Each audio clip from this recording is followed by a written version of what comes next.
नमस्कार दोस्तों, मैं आनंद यादव भैया जी एजुकेशन चैनल में आप सभी का स्वागत करता हूं। ठीक है, तो ये वीडियो लेक्चर किस पे है? स्कैम्पटन्स एनालिसिस पे, जो यहाँ ऊपर पड़ी है स्कैम्पटन एनालिसिस। और अपन लोगों ने जो स्टार्टिंग में वीडियो, जब मैंने इंट्रो मेरा वीडियो आया था तो मैंने बात करी थी कि अपन लोगों को जो फाउंडेशन इंजीनियरिंग हो या सिविल के जो भी सब्जेक्ट अभी अपन लोगों को भैया जी एजुकेशन में मिलेंगे, उन सब्जेक्ट का एक सिस्टमेटिक वे में प्रोवाइड करने का जो हमने वादा किया था, उस वादे को आगे बढ़ाते हुए एक सिस्टमेटिक वे में हमने आप लोगों को रैंक एनालिसिस पढ़ाया, हमने आपको तर्जागी एनालिसिस पढ़ाई, हमने effect of water table bearing capacity में क्या था उसको पढ़ाया। उसके बाद हमने न्यूमेरिकल की बात करी, और न्यूमेरिकल की बात करी जो भी गेट में आए हुए थे, 2 वीडियो न्यूमेरिकल पे आ चुके हैं। इसके बाद भी अभी 1-2 वीडियो के बाद न्यूमेरिकल का वीडियो फिर आने वाला है। ठीक है, तो आज बेसिकली अपन लोग क्या पढ़ने वाले हैं? आज बेसिकली अपन लोग पढ़ने वाले हैं स्कैम्पटन्स एनालिसिस। अब स्कैम्पटन एनालिसिस किस सॉइल के लिए वैलिड है, स्कैम्पटन एनालिसिस किस सॉइल के लिए करते हैं, कौन सी बियरिंग कैपेसिटी निकलती है, इसमें नेट बियरिंग कैपेसिटी निकलती है कि अल्टीमेट बियरिंग कैपेसिटी निकलती है कि नेट अल्टीमेट बियरिंग कैपेसिटी निकलती है, उन सब चीज़ों को 1 बाई 1 करके एक प्रॉपर वे में, सिस्टमेटिक वे में देखने वाले हैं। चलिए ठीक है,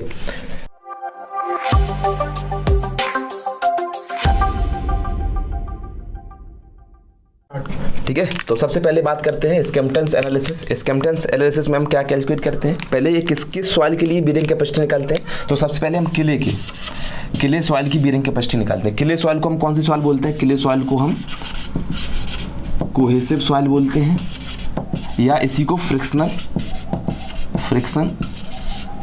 लेस सॉइल भी इसी को हम कहते हैं। ठीक, अब किले सॉइल की हम बेसिकली स्कैम्पटन्स एनालिसिस में क्या कैलकुलेट करें? Net ultimate bearing capacity. तो हम क्या निकालते हैं इसमें हम निकालते हैं नेट अल्टीमेट बियरिंग कैपेसिटी।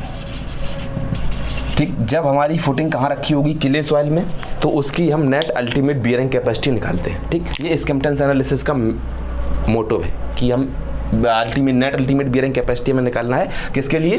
किले सॉइल के लिए। ठीक, अब कैसे निकालते हैं, क्या क्या कंसीडरेशन इसमें स्कैम्पटन्स ने लिए थे, कैसे कैसे चीज़ें होती हैं, उन सब चीज़ों को 1 बाई 1 देखते हैं।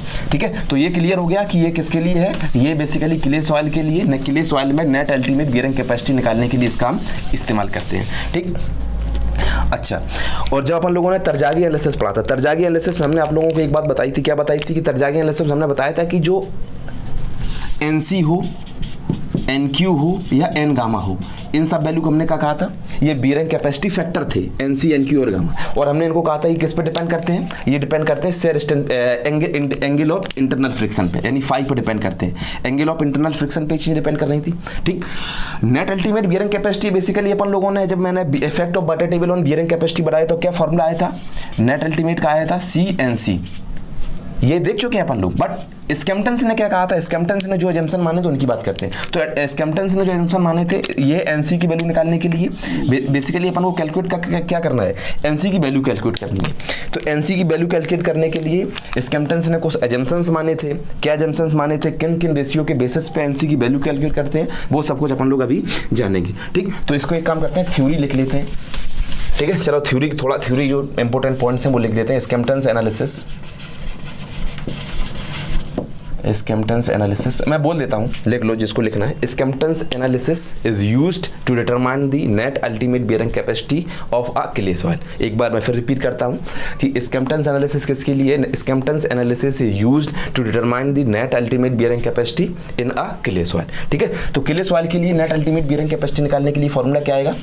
QN इक्वल टू क्या जाएगा? CNC। ये आता है फॉर्मूला। अब इसमें NC क्या होता है? NC की वैल्यू अपन लोगों ने प्रेंटल की बात करी थी, तो प्रेंटल ने NC की वैल्यू कितनी ली थी? 5.14। अपन लोगों ने तर्जागी की बात करी, तर्जागी ने 5.7 ली थी।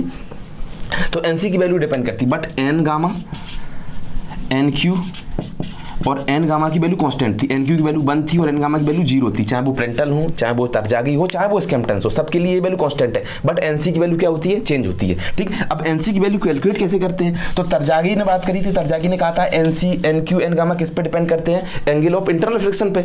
बट स्कैम्पटन ने कहा था ये एंगल ऑफ इंटरनल फ्रिक्शन पे डिपेंड नहीं करते, ये डिपेंड करते हैं डेप्थ बाई ब्रेड्थ रेशियो पे। कि जो NC की वैल्यू होती है, NC को लिख लो, चाहे लिख दो वेयर NC क्या है? वेयर NC क्या है? NC क्या है? Skempton's bearing capacity factor.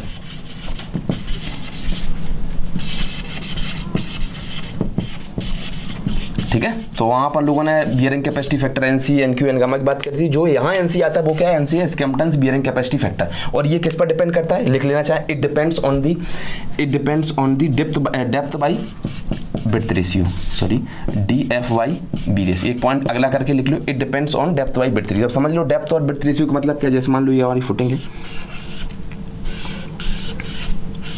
ठीक है, ये इसकी डेप्थ होती है। डेप्थ कहाँ मेजर करते हैं, बिलो द ग्राउंड लेवल के नीचे जितनी फुटिंग नीचे होती है उसको डेप्थ ऑफ फुटिंग हम बोलते हैं, ठीक है। तो यहाँ तक क्लियर है कि ये हमारी क्या है, डेप्थ ऑफ फुटिंग, और डेप्थ ये क्या है, विड्थ, ठीक है। तो Skempton's analysis basically depth by width ratio पे डिपेंड करती है। तो डेप्थ बाई विड्थ रेशियो पे डिपेंड करने से मतलब क्या है कि कहीं ना कहीं इसमें साइड रेसिस्टेंस भी कंसीडरेशन में आया है। डेप्थ पे डिपेंड करने से अभी तक अपन लोगों ने तरजाई एनालिसिस पढ़े, चाहे रैंकाइन एनालिसिस पढ़े या तरजाई एनालिसिस, उन सब ने सिर्फ साइड रेसिस्टेंस को ही कंसीडरेशन में लिया था। उन्होंने कहा था अगर सॉइल के ऊपर लोड लग रहा है तो रेसिस्टेंस कहाँ से मिलेगा, सिर्फ बेस ऑफ द फुटिंग से, यानी साइड बेस के नीचे, इसके फुटिंग के नीचे से, यानी बेस ऑफ द फुटिंग से ही रेसिस्टेंस ऑफर होगा। लेकिन स्कैम्पटन्स ने ये चीज़ को डेप्थ बाई विड्थ रेशियो मान के चीज़ कहने की कोशिश करी थी कि जो रेसिस्टेंस मिलता है वो नीचे से तो मिलता ही मिलता है, और उसके साथ साथ साइड रेसिस्टेंट भी हमें मिलता है, यानी बेस से भी रेसिस्टेंट मिलता है और साइड से भी रेसिस्टेंट हमें मिलता है, ठीक। ये बात किसने बात करी थी, स्कैम्पटन्स ने बात करी थी, ठीक। बेसिकली ये साइड रेसिस्टेंट की बात अपन लोग पाइल फाउंडेशन पढ़ेंगे, जब डी फाउंडेशन पढ़ेंगे उसमें ये चीज़ आती है कि साइड रेसिस्टेंट को भी कंसीडरेशन में लेते हैं और बेस रेसिस्टेंट को भी कंसीडरेशन में लेते हैं। उसके बेसिस पे पाइल को डिफाइन किया गया है, पाइल को डिफरेंट टाइप में डिफरेंट कैटेगरी में बांटा गया है on the basis of bearing capacity, ठीक। तो अपन लोग वो भी बात नहीं करने वाले, अपन लोग सिर्फ बात करते हैं कि डेप्थ बाई ये किस पे। सबसे पहले अपन लोगों ने बात करी कि स्कैम्पटन्स एनालिसिस किसके लिए है। स्कैम्पटन एनालिसिस बेसिकली क्ले सॉइल में नेट अल्टीमेट बियरिंग कैपेसिटी निकालने के लिए इसका इस्तेमाल करते हैं, ठीक। और दूसरा पॉइंट हमने क्या बात करी, दूसरा पॉइंट हमने ये बात करी कि इसका जो एनसी है, एनसी क्या है, स्कैम्पटन्स बियरिंग कैपेसिटी फैक्टर है। ये किस चीज पे डिपेंड करता है, ये डिपेंड करता है डेप्थ बाई विड्थ रेशियो पे। It depends upon depth by width ratio. इस चीज को लिख लेना, मैं बोर्ड में लिख नहीं रहा हूँ, आप अपने हिसाब से लिख लेना। It depends upon the depth by width ratio पे, ठीक। अब डेप्थ बाई विड्थ रेशियो अलग अलग आती है, 3 केसेस देखेंगे, एनसी के अलग अलग क्या वैल्यूज आती हैं, यही इसमें अपन लोगों को सीखना है, ठीक है। तो सबसे पहले बात करते हैं कि जब डेप्थ बाई विड्थ रेशियो अगर 0 हो, डेप्थ बाई विड्थ रेशियो 0 होने का मतलब क्या है, समझो। केस नंबर 1 की बात करते हैं। तो केस नंबर 1 में क्या आएगा, केस 1 हमारा क्या रहेगा, केस 1 रहेगा जब depth by width ratio 0। Depth by width ratio 0 कब होगा, डेप्थ बाई विड्थ रेशियो मैं बता चुका हूँ कई बार, न्यूमेरिकल में भी ये चीज़ बता चुका हूँ, चलो एक बार फिर बता देता हूँ। डेप्थ बाई विड्थ रेशियो 0 कब हो सकता है, 0 जब हो सकता है जैसे मान लो ये हमारी फुटिंग है, ये ग्राउंड में ही रखी है, ये हमारा ग्राउंड है, अगर ये हमारी फुटिंग ग्राउंड के लेवल पे ही रखी है तो इसमें क्या है, डेप्थ क्या है इसकी 0। हमेशा डेप्थ कहाँ मेजर करते हैं, बिलो द ग्राउंड। अब द ग्राउंड हम डेप्थ को मेजर नहीं करते फुटिंग की, अगर बिलो द ग्राउंड अगर हमारी फुटिंग जाएगी तभी हम डेप्थ को क्या करेंगे, मेजर करेंगे, ठीक। अगर डेप्थ बाई विड्थ रेशियो हमारा 0 है तो हमारी एनसी की वैल्यू क्या होगी, एनसी की वैल्यू होगी 5.04 स्ट्रिप फुटिंग, 4 स्ट्रिप फुटिंग, ठीक है। और एनसी की वैल्यू हमारी कितनी होगी, 6 होगी, 6.0 फॉर रेक्टेंगुलर,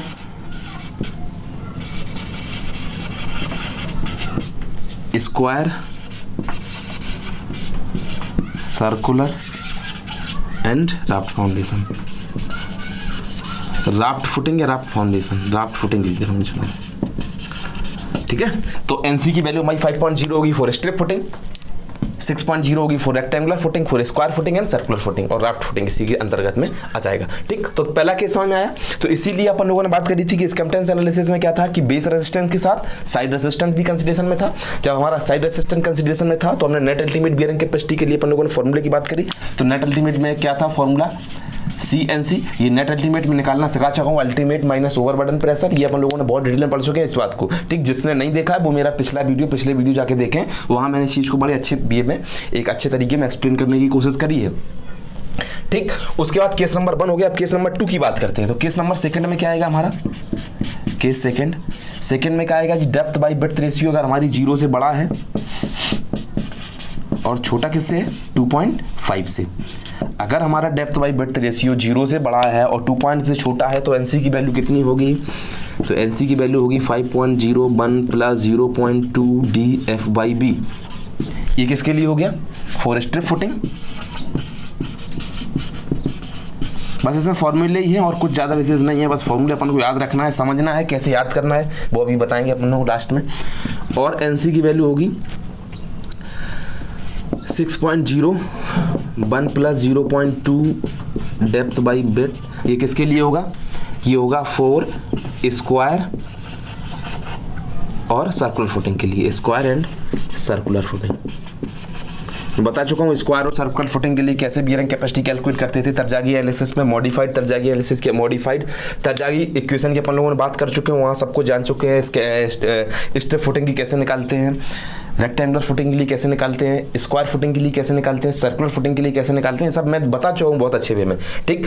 अच्छा, और अगर हमारी मान लो रेक्टेंगुलर फुटिंग, उसके लिए एनसी की वैल्यू कितनी होगी? एनसी की वैल्यू होगी 5.0 1 + 0.2 b/l और दूसरे अगले ब्रैकेट में आएगा 1 + 0.2 df/b। ये किसके लिए आएगा? For square footing. स्क्वायर नहीं, स्क्वायर किस लिए हो गया? ये रेक्टेंगुलर के लिए, सॉरी ये रेक्टेंगुलर के लिए, ये रेक्टेंगुलर एंड राफ्ट फुटिंग के लिए, ठीक है। तो अपन लोगों ने केस 1 की बात कर ली, केस 2 की बात कर ली, अब केस 3 देखेंगे, ठीक। ये फॉर्मूले बड़े बड़े नहीं है, बट बेसिकली अपन को ये फॉर्मूले याद करने, ये फॉर्मूले मैंने इनसे ये सब फॉर्मूले बनते हैं, कैसे बनते हैं वो लास्ट में अपन लोग बात करेंगे इस चीज़ की, ठीक है। तो अपन लोगों को मेनली फॉर्मूले इसमें याद करने हैं स्कैम्पटन्स एनालिसिस में। और स्कैम्पटन्स एनालिसिस में एक चीज़ जानना बहुत जरूरी है कि ये किसके लिए वैलिड है। ये basically net ultimate bearing capacity निकालता है, इसमें किस में निकालता है? क्ले सॉइल में। क्ले सॉइल में नेट अल्टीमेट बियरिंग कैपेसिटी निकालता है, तो उसमें फॉर्मूला क्या था? CNC। एनसी किस में डिपेंड कर रहा था? एनसी डिपेंड कर रहा था डेप्थ बाई ब्रेड्थ रेशियो पे। डेप्थ बाई ब्रेड्थ रेशियो पे डिपेंड करने के साथ साथ ये इसमें अपन लोगों ने एक चीज़ ये बात करी कि इसमें डेप्थ बाई ब्रेड्थ रेशियो पे डिपेंड कर रहा है, तो इसमें कहीं ना कहीं अपन लोग साइड रेसिस्टेंस भी कंसिडरेशन में लेंगे। बेस रेसिस्टेंस तो मिलेगा ही मिलेगा, साइड में साथ साथ अपन लोगों को साइड रेसिस्टेंस भी यहाँ देखने को मिलता है, जो कि अपन लोग बेसिकली पाइल फाउंडेशन में पढ़ेंगे तब उसमें देखेंगे साइड रेसिस्टेंस कैसे निकालते हैं, ठीक है। अभी पढ़ रहा है अपन सेलो फाउंडेशन। अब केस नंबर 3 की बात करते हैं। केस नंबर 3 हमारा क्या कहता है? केस नंबर 3 कहता है कि जब depth by breadth ratio greater then किसके हो? 2.5 के। पहले इक्वल टू 0 की बात करी, फिर 0 से 2.5 की बात करिए, लास्ट में किसकी बात करेंगे? ग्रेटर देन 2.5 की, ठीक है। तो इसमें एनसी की वैल्यू कितनी होती है? एनसी की वैल्यू होती है 7.5 और किसके लिए? For strip footing.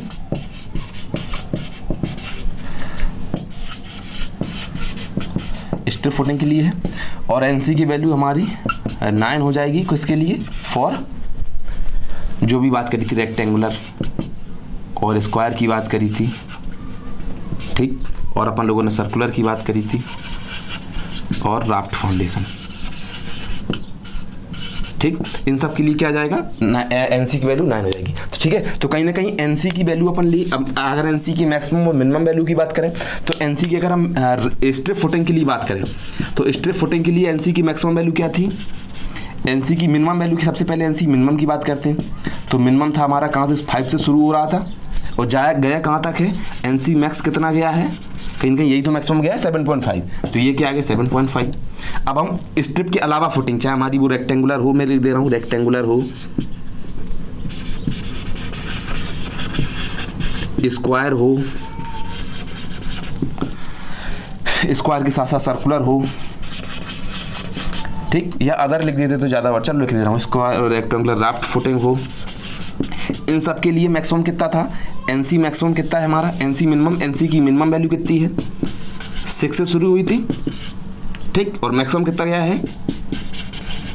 ये लिखा है इधर 9 तक, ठीक है। तो अपन लोगों ने स्कैम्पटन्स एनालिसिस देखा। स्कैम्पटन्स एनालिसिस में भी देखा सबसे पहले किस सॉइल के लिए वैलिड है, क्या कैलकुलेट करते हैं, कौन सी बियरिंग कैपेसिटी कैलकुलेट करते हैं। जब मैंने इस पहला लेक्चर आया था तो मैंने बात करी थी different type of bearing capacity, तो इसमें कौन सी बियरिंग कैपेसिटी कैलकुलेट कर रहा है? ये अपन यहाँ अपन लोग basically net ultimate bearing capacity calculate कर रहे हैं, ठीक है। ये होता एक ही बन के नाम अलग अलग है, प्रोनाउंस करने के तरीके अलग हैं, ठीक। उसके बात करी कि इसमें ये किस पे डिपेंड करता है, इसका जो एनसी की वैल्यू किस पे डिपेंड करती थी? डेप्थ बाई ब्रेड्थ रेशियो पे डिपेंड करती है। Depth by breadth ratio depend करने के साथ साथ इसमें करने से ये क्लियर हो रहा है कि इसमें बेस रेजिस्टेंस के साथ साथ साइड रेजिस्टेंस को भी कंसीडरेशन में लिया गया। साइड रेजिस्टेंस को कंसीडरेशन में लिया गया और एनसी की वैल्यू क्या क्या हो सकती है। केस नंबर 1 देखा, जब डेप्थ वाई ब्रेथ रेशियो 0 हो, जब डेप्थ वाई ब्रेथ रेशियो 0 से 2.5 के बीच में हो, या जब depth by breadth ratio greater than 2 हो। सारे केसेस मैंने यहाँ देखे हैं। ठीक, तो मैं आशा करता हूँ कि एस्केम्पटेंस एनालिसिस आप लोगों को क्लियर होगा, या बहुत ही आसान भाषा में समझाया, क्लियर तो हो ही होगा। ठीक, इसके बाद अपना अगला वीडियो किस पे मिलने वाला है। अगला वीडियो अपन लोगों को मिलेगा मेयरहोफ पे और आईएस कोड मेथड पे। ठीक, बेसिकली बहुत सारे मेथड्स हैं, नंबर ऑफ मेथड्स हैं बियरिंग कैपेसिटी निकालने के लिए। अपन लोग को जो अपन लोग सिर्फ वही मेथड देखेंगे या वही मेथड जानेंगे जो गेट में आते हैं या जो सेमेस्टर एग्जाम्स में पूछे जाते हैं, सिर्फ उन्हीं मेथड्स की अपन लोग बात करेंगे। ठीक है, तो अभी इस वीडियो में इतना ही रखते हैं। अगला वीडियो अपन लोग किस में मिलने वाला है, मेयरहोफ में। तब तक के लिए थैंक यू सो मच।